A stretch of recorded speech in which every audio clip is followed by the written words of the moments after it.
see how those were packed. Excuse me. Three Stooges.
I've been doing better at that, but not well enough. Oh, I know, because now I'm getting sunset and fine gardening and horticulture. Yeah. We have flowers and herbs that I grow. Just set from the sun. Very cute.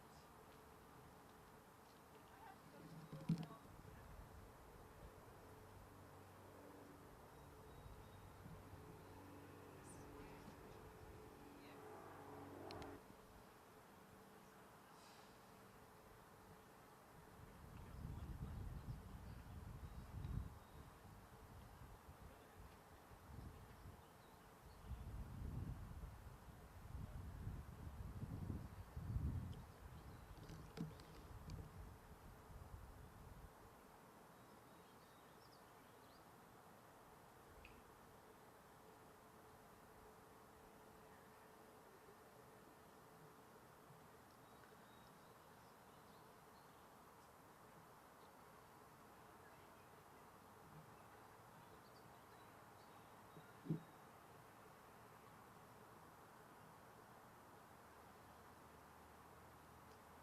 Oh, go ahead, that's fine.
Right.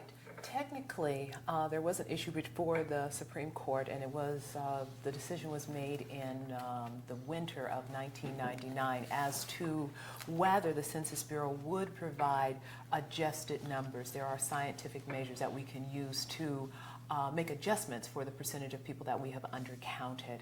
And so there was the position that if we could make this adjustment, why not make this adjustment and then base our representation on the adjustment. And the Supreme Court ruled that we could not use any adjusted numbers for redistricting, for any of the political boundaries and the representations that we could do. And we had been in the past. And, well, no, we were not allowed to in the past. Okay. Now, what we do use is we do use sampling information. I'll back up just a bit. There are two forms that are sent out. There's a short form and there is a long form. The long form information is referred to as 100% information, so everybody will get those 7 questions. In addition to that, 1 in 6 individuals will get the long form. So that is automatically sample information. That 1 in 6 form, it is that form that we use, that we sample, that we use for funding of our different federal programs. So that's where we do use that sampling number. What the Supreme Court said then affects us politically as far as representation. Now, the Census Bureau will then print both 100% numbers as well as the adjusted numbers. And that is what you were referring to, Mr. Price, is that then local jurisdictions will then be able to use. We'll have 2 sets of numbers, basically, that local jurisdictions will get to make a choice about which ones that they will use, the adjusted or the non-adjusted numbers. Over the next decade, the number of persons of color in the workforce is steadily increasing and will double in the next 10 years. The largest group in this area, and that can pose special challenges to managers. Okay, I got that. That's awkward. These trends are presenting exciting challenges to how we do business, how we provide customer service to the people of Seattle, and how we meet the needs of our workforce. I say customer service because I really do see the city government as a customer service organization. Our customers are the public, all the people who live and work in the city of Seattle, as well as you and all of our employees. To meet the challenge of providing the best service to all of our customers, we need to start asking ourselves some hard questions. First, are we providing the kinds of services our customers need? Are we providing these services in the way that best serves our city and our employees? Are we providing equal access to our services across the board? You are the leaders of our city and our workforce. It is up to us together to meet these challenges and to answer these hard questions. For us to attain our mission, we need to incorporate valuing and managing diversity into our workforce. The training that you will be involved in during the next 2 days is crucial. I see this training as a big part of my investment in you and our workforce to meet this challenge of diversity as we move toward the 21st century. During the next 2.5 days, you will learn more about our changing workforce and the benefit of working together with people from different backgrounds and cultures. Come to recognize the contributions and potential of each of our co-workers because of our diversity. learn specific skills to help you to manage and empower our diverse workforce. And finally, you will come away with important tools that you can share with your fellow employees in the months ahead. I want to challenge you to take these next 2 days seriously. Work hard in your sessions, learn as much as you can, share what you learn with others in your department. I see diversity as the cutting edge of managing in the public sector. It's one of my foremost goals as mayor, and it's a goal I want to see carried forward into every level of city government. By recognizing the diversity in our workforce, by seeing diversity as a positive, and by learning to get the most out of every employee, we can provide the finest service to our community and maintain Seattle's reputation for leadership and innovation. Thank you for joining me on this important effort.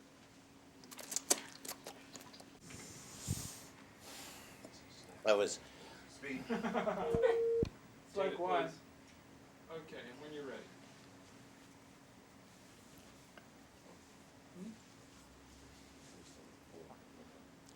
I'm pleased to have this chance to share with you one of my top priorities, valuing and managing diversity in our city and our workplace. I know you've all heard the phrase valuing and managing diversity over the last few months. You're probably asking yourselves, what is valuing and managing diversity?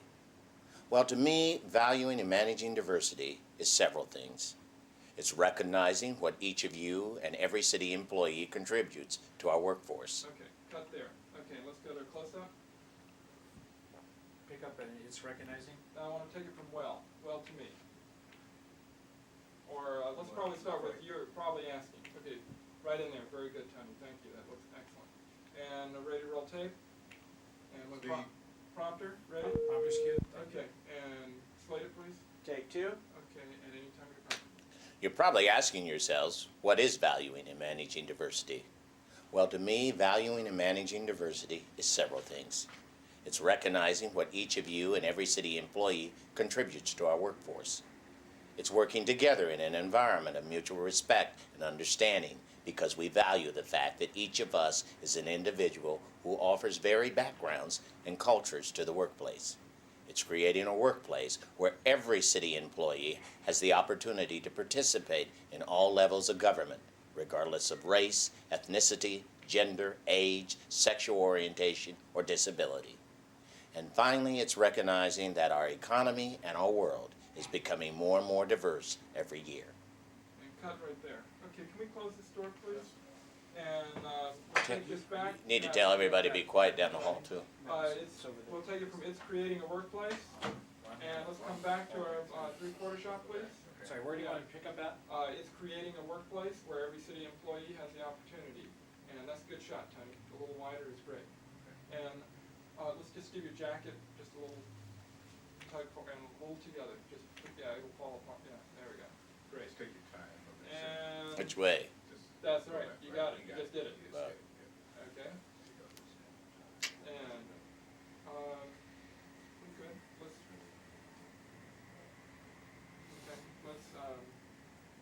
Okay, Tony. Yeah. Let's try and slate for tape 3, honey. Can we get speed? Speed. Okay, and slate, please. Take 3. And anytime. It's creating a workplace where every city employee has the opportunity to participate in all levels of government, regardless of race, ethnicity, gender, age, sexual orientation, or disability. And finally, it's recognizing that our economy and our world is becoming more and more diverse every year. And seeing that as a positive trend, not a negative trend. And recognizing that in anticipating that trend, getting ahead of the curve can be a competitive advantage to our city and our nation, and it provides tremendous cultural and social benefits as well. We are already seeing the changing face of our city and our workforce. The average age of our city and our workforce is becoming older. More and more women are entering our workforce. In fact, they will become the majority shareholder over the next decade. The number of persons of color in the workforce is steadily increasing and will double in the next 10 years. Immigrants represent the largest group, and that can pose special challenges to managers. These trends are presenting exciting challenges to how we do business, how we provide customer service to the people of Seattle, and how we meet the needs of our workforce. I say customer service because I really do see the city government as a customer service organization. Our customers are the public, all the people who live and work in the city of Seattle, as well as you and all of our employees. To meet the challenges of providing the best services to all of our customers, we need to start asking ourselves some hard questions. First, are we providing the kinds of services our customers need? Are we Yeah, let's cut there anyway. You need a drink of water, I think. Good, Okay. thank you. You have speed? Speed. Slide up, take 4, please. Take 4. And time. our customer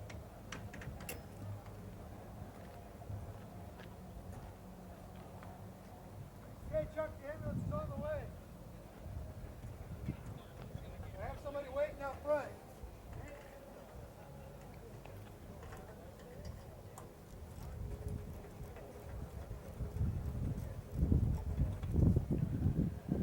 Okay, transformer's clear. Yeah, send me up the hand line. Okay, here comes the snap. Okay. Come on, are you okay?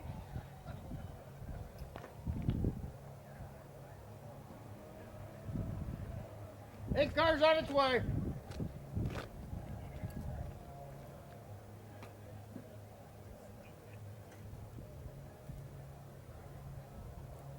Not breathing. He's not breathing. Check his pulse. I'm not getting a pulse. I'm gonna rig him up and send him down. Okay, rig him up. 3 half inches. Open the hole. In the hole.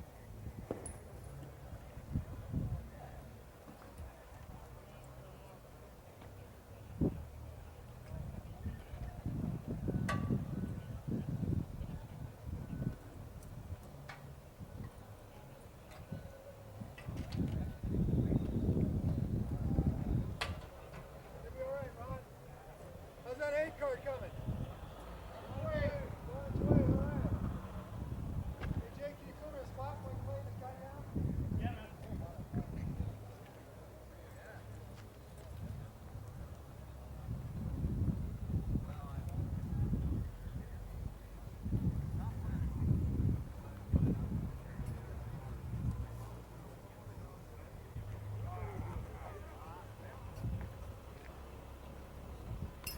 Okay, take a little Bill. Okay, take it straight.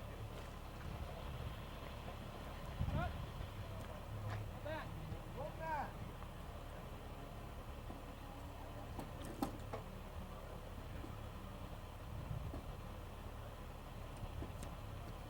All right, Bill, coming off easy. Come on, easy. Okay, help me buddy. Down a little bit. Oh, come up a little bit. Up a little. Okay, coming on.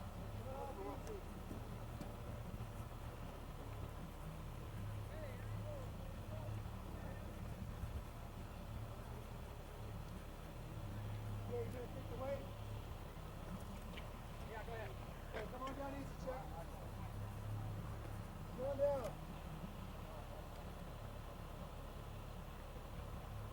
Check him out for me, Bill. Checking him out. Slow and easy. Okay, he's down.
Hey, I want you to go to the corner and wait for the ambulance. I'm going.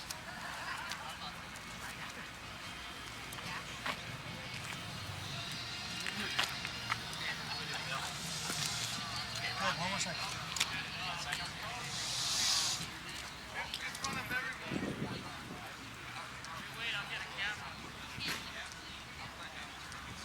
It's okay, Ron. Got help on the way.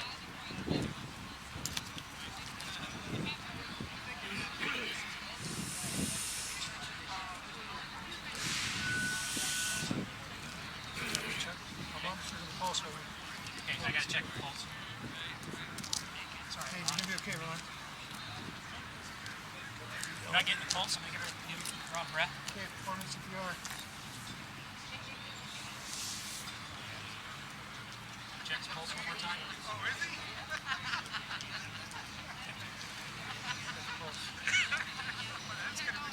Jay, keep everybody back, okay?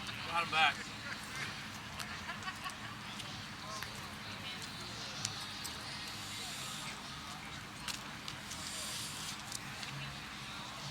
Be okay, Ron. Help's on the way.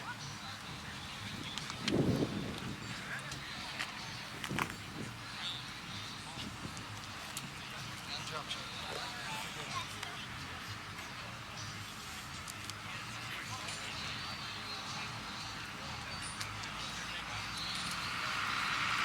Got to get a little phone back.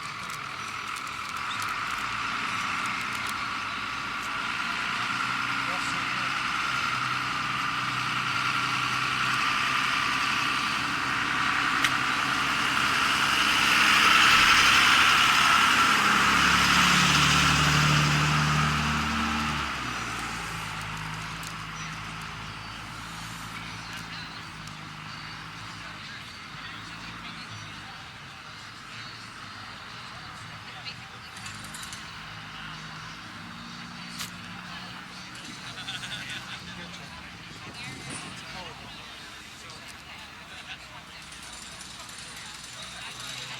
Is the 8 car kind of place to park, Jay?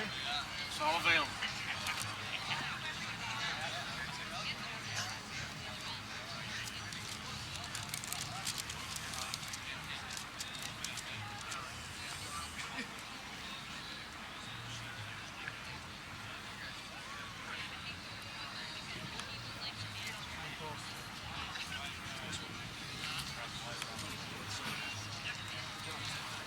Go announce again who they were, Jay.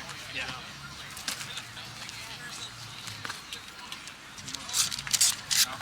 She's done with it.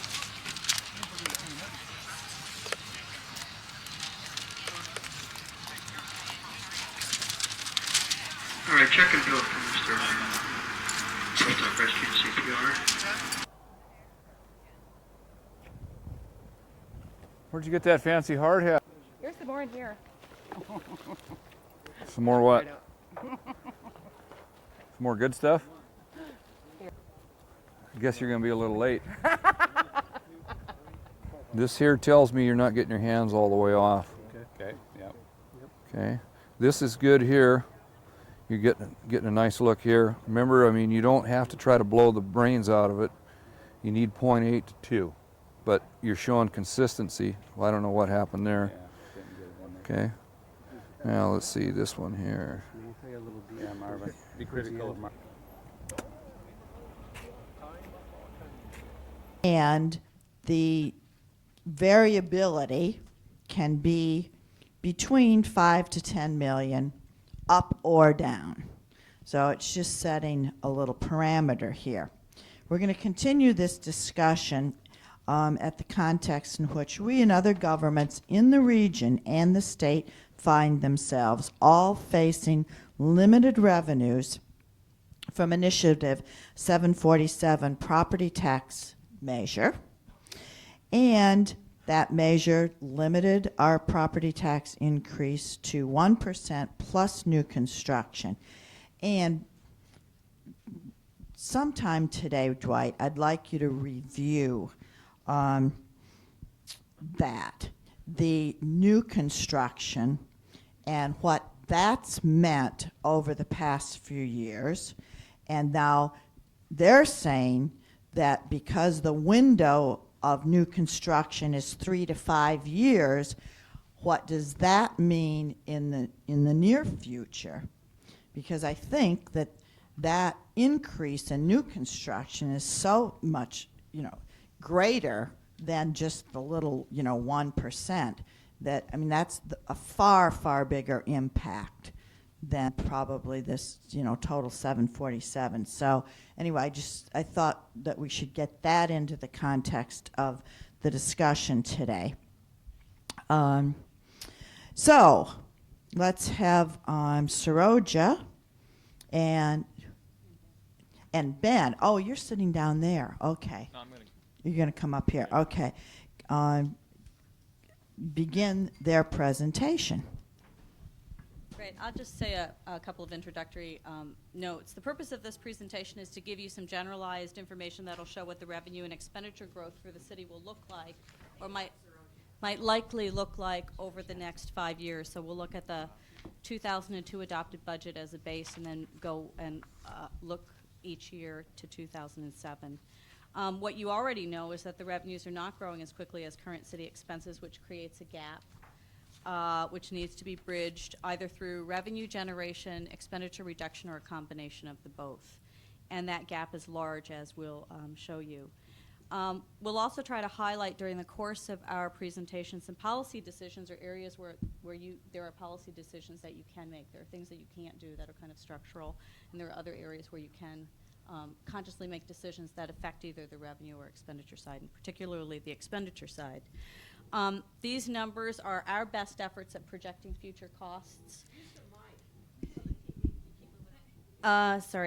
These numbers are our best efforts at projecting the future costs based on the city's current operations and adding what we know to be planned expenditures, the bulk of which are from voted debt. It's the operations and maintenance costs associated with the community centers, parks, and libraries. These numbers are intended to be indicative of the trends on the revenue and the expenditure side, and they don't therefore represent actual numbers. What you will see probably from the executive later on and from us later in the fall are numbers that may look a lot like this or may look a little bit different as we move forward in the year. But it's really intended to provide you some kind of trend analysis and basic information. Thanks. And Ben will start with revenues. Yeah, I'm behind you. So I'm going to get off that thing. I'm going to start with a general discussion about revenues, and I guess relative to the earlier discussion, we're going to get into some details and throw some numbers at you, but I think you'll see pretty quickly how the earlier morning's discussion informs really this review of revenues.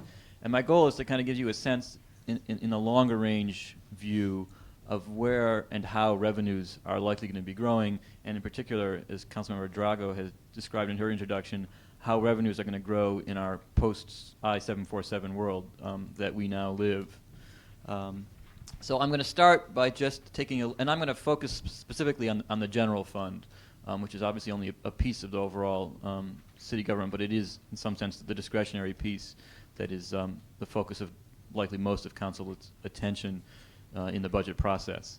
So I'm going to start first just by reviewing all the components of general fund revenues, where we get our money, and speak a little bit about the key revenue sources, but then shift quickly to a discussion about growth and how those various components of revenue are likely to grow, and again, in a longer frame or longer time frame kind of sense.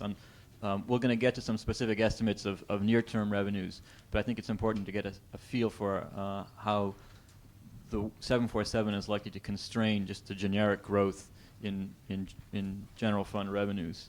So I don't think this is not in the handout. This is just going to be slides for a while, but they're pretty simple slides, and if you have trouble seeing, and I guess it should go without saying, if there are questions along the way, wave at me or find a mic and let me know. So the first picture here is one you've probably all seen before in one form or another, and I wanted to essentially do it as a reminder in order to set the stage for the discussion. This shows, in broad terms, the various components of the revised estimate of, actually I think this is the adopted, so it's the adopted scratch. It's the revised estimates as of April for the general fund for 2002, so roughly $630 million. And what I'm going to do here is essentially go around this pie and talk just briefly about the various pieces, and with a specific focus on just how economically dependent each of these pieces are, and with the conclusion about how generally our revenues are now tied ever more to economic fluctuations. So I'm going to start with sales tax and work my way back around to property tax, because in some ways the property tax piece is the most important piece, but I want to end there rather than start there. On sales tax, it's more than 20% of general fund revenues. City basically gets 1% on retail purchases and other things to which the sales tax is applied. That piece has been growing until last year rather rapidly as the local economy has been growing. Generically, it is volatile. It's tied directly to local economic activity. In some ways, it's the most volatile piece of the overall revenue pie, and now that we're in a downturn, it has taken in sort of percentage terms a big hit. B&O tax, business and occupations tax, is the next big piece here in this moving around the circle. It is a general tax on business revenues, for what it matters, not on profits. It is also obviously heavily dependent on overall economic activity. It tends to be less volatile than sales tax. It doesn't move around as much, largely because it has a broader base. It doesn't just affect retail activity, it affects service activities and manufacturing activities as well. So it tends to be more stable. We'll see in a minute that in long run perspective, they both grow at roughly the same rates. Utility taxes, in some ways, I often talk about this as sort of being the hidden piece of this pie. I don't think people realize just how much revenue the city takes in utility taxes. And this piece includes both private and public. In recent years, there's been a whole lot of growth in private utilities, specifically in telecom. All those cell phones and all of those modems are telephone lines that are taxed. More recently, events at City Light have contributed on the public side to the public utility tax piece. But I did a little bit of research. It's interesting that utility taxes were less than 15% back in '95 and are a little more than 18% right now, and for various reasons are somewhat understated here. And that sounds like it's only 3%, but if you consider that the whole pie was growing very rapidly, that's a really significant change. I mean, utility taxes now rival B&O as in terms of their relative size to the general fund. The next piece is other, and let me talk a little bit about other. The first thing I should say about other is that it's somewhat overstated, having to do with the way we now count the general fund, and that it includes internal service transfers.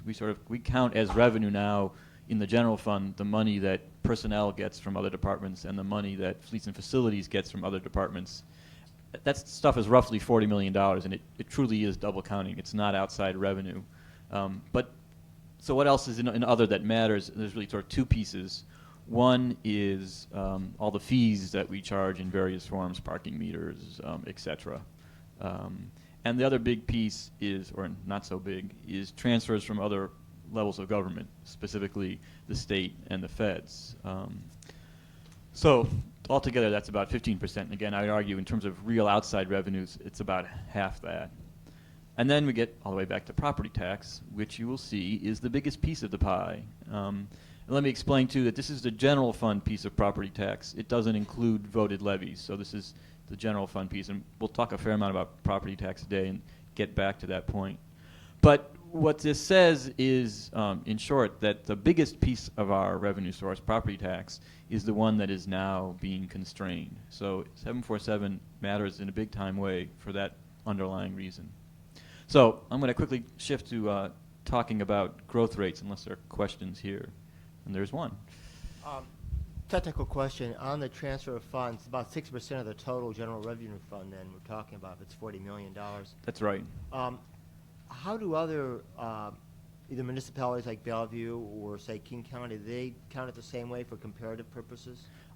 Honestly don't know. It is truly an accounting issue. It doesn't affect anything real. And actually, until recently, we didn't count it that way either. We had those monies sort of in a separate place. What is the Dwight then? Why are we counting it? Because it's not really a good measurement of revenue we're taking in.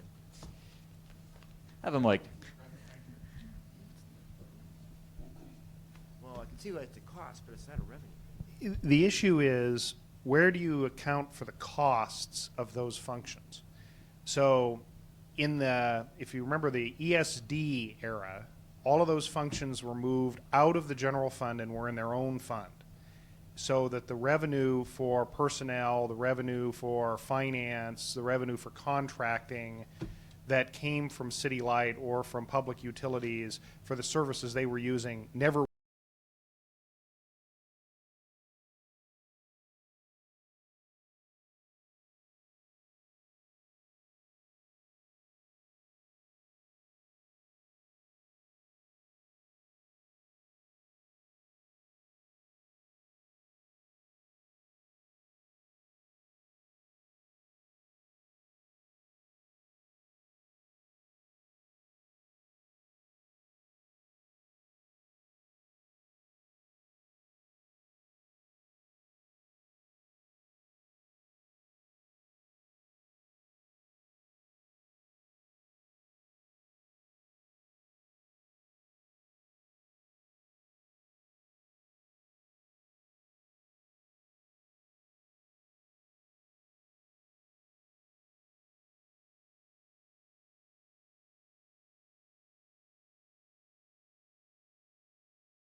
need a bunch of hands.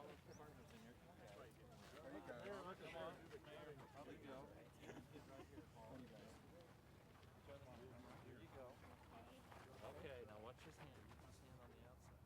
All right. Ready? 1, 2, 3.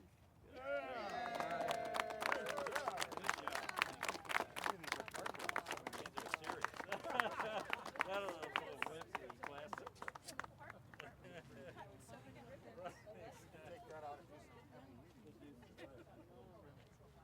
Three. Wait a second. Sorry. Okay. 3, 2, and 1. Over 100 years ago, here on the Duwamish River, when the tide was out, you had lots of mudflats, and they are a prime habitat for young salmon. But when they deepened the Duwamish Channel, many of those mudflats were lost. Now, things are changing a bit. Here at Seattle's newest park, who knows? Okay. 3, 2, and 1. Over 100 years ago, here on the Duwamish River, when the tide was out, you had lots of mudflats, and they are prime habitat for young salmon. But when they deepened the channel and Seattle got more sorry, try one more time. Sorry about that. 3, 2, and 1. Here on the Duwamish River, over 100 years ago, when the tide was out, you had lots of mudflats, and they are prime habitat for young salmon. But as Seattle got more industrial and they Sorry. Okay. 3, 2, and 1. Here on the Duwamish River, over 100 years ago, when the tide was out, you had lots of mudflats, and they are a prime habitat for young salmon. But as Seattle got more industrial, the Duwamish River was deepened, and many of the mudflats were lost. But now, this is one of Seattle's newest park, and 3, 2, One second. sorry. Okay. Okay, 3, 2, and 1.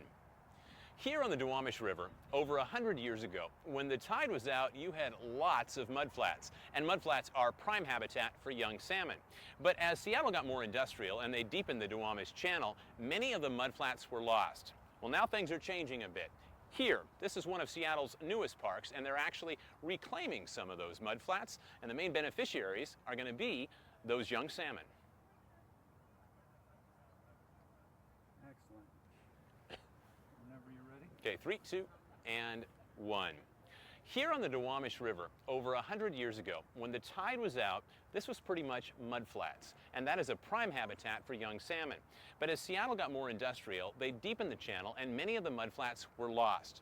Well, now things are changing around a little bit, and the mudflats are coming back.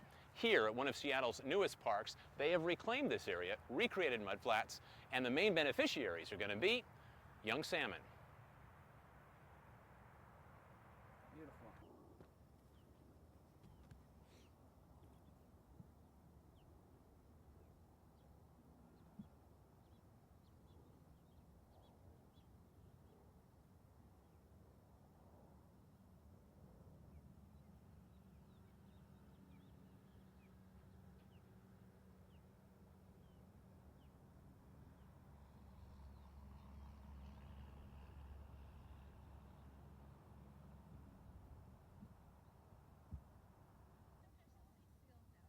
Oh, man.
Peggy would be the one to ask.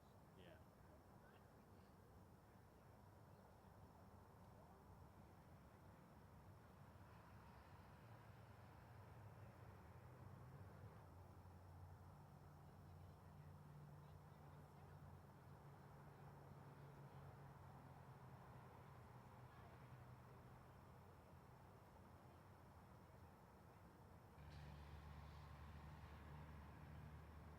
What's bubbling? I think it's the little fish coming up feeding. That's all right. Because they said that the sculpin's a little bullfish. They don't do that. Huh.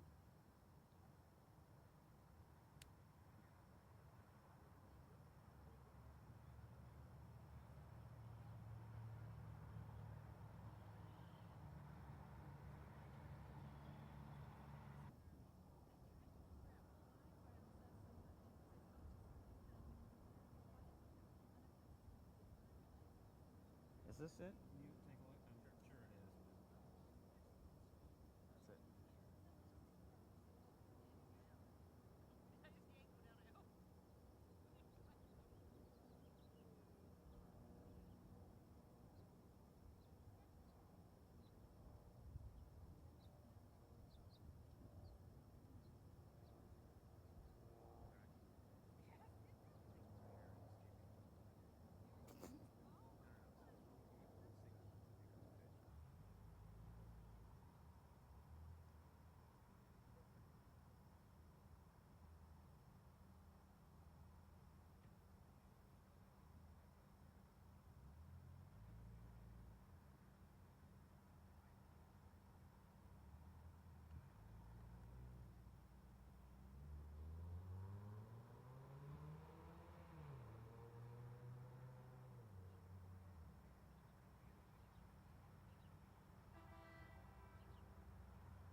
There was that area right in there. Right?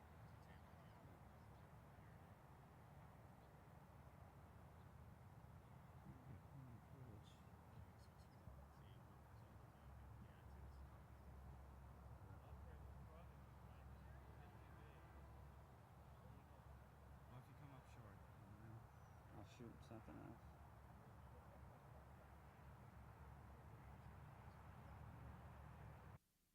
Fish earlier that he caught.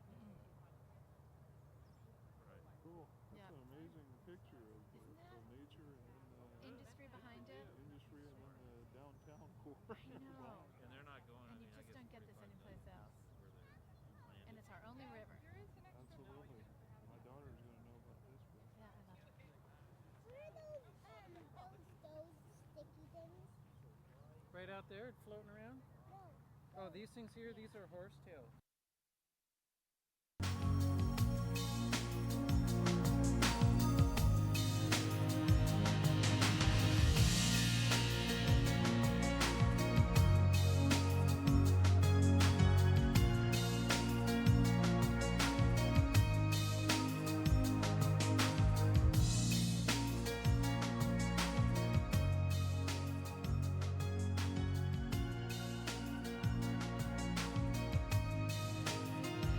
And welcome to the 11th Annual FACES Conference. I'm Gina Santo Domingo, your co-MC for today's conference, a FACES member from the very start. I think it was 1990, right, Vic? And my last year as Deputy Communications Director for Mayor Paul Schell, so I'm for hire.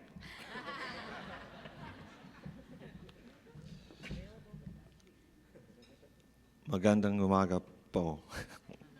I'm Larry Flores. I'm also the co-MC for today. I'm with Seattle Transportation. I'm formerly with Seattle Public Utilities. I see a group back there. Seattle Water Department, and with the Summer Youth Employment Program. I'll be your co-MC for today. We have a script, as you can see. This year's theme is Building Your Own Path to Success.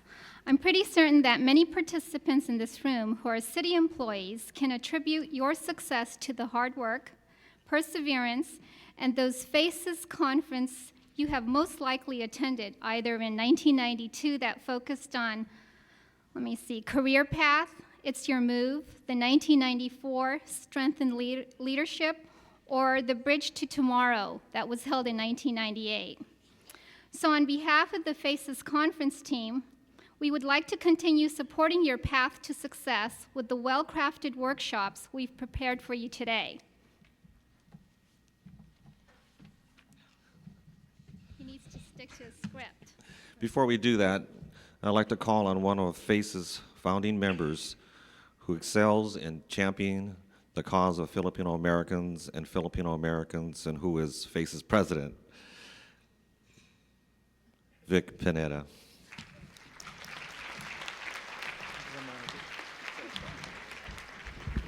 These guys are over dramatic, but anyway,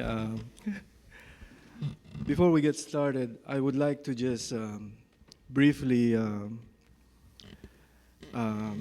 ask for your prayers in memory of one of our members who passed away last year. Her name is Teresa Sweeney. She worked at King County, and I also would like to ask for your prayers for one of our colleagues who was supposed to be here, but who needs your prayers right now, Barbara Martin, and she's having some serious surgery. And also, could we all just stand up for a minute? And before we get started, I would also ask that you remember September 11th, 2001, and keep in your hearts and minds the victims and the relatives, the friends, and the families of those who have fallen in New York and Pennsylvania and in Washington, D.C. So a moment of silence.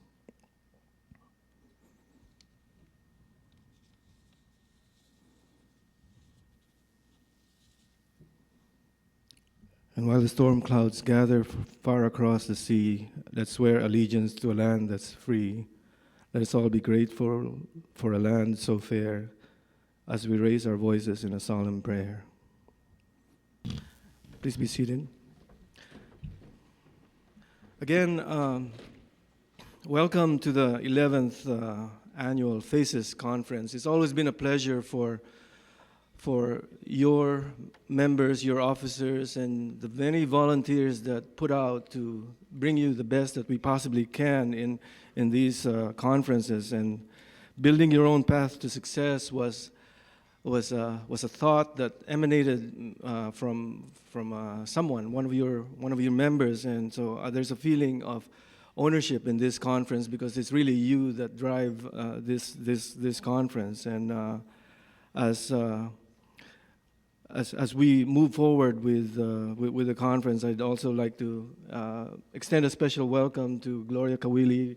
I met Gloria 3 years ago for an organization called the National Federation of Filipino American Associations. A very dynamic person, and you'll be in for a treat. And also to Andrea Blue, thank you for coming here on behalf of Governor Locke, and to our friend Ron Sims, who is probably the only CEO of a major municipality or King County or a county or any of these public jurisdictions, the only one who ever participated in the people power to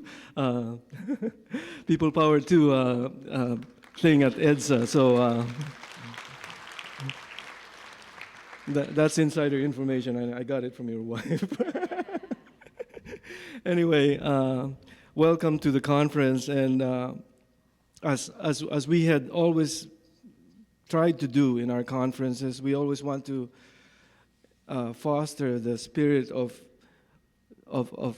belonging, and this conference is all about that, because this organization is really all about that. When we say that we all belong, it doesn't really matter whether you come from the refugee land, whether you were once a refugee from Vietnam, or from if you lived in Shorecrest, or if you grew up as a Filipino American in the central area, or if you came from the Philippines.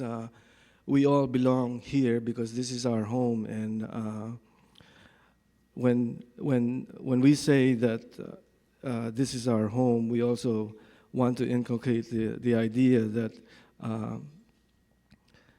all that this country represents as a land of opportunity, all this country represents as an ideal that anyone can achieve success if he or she wants to.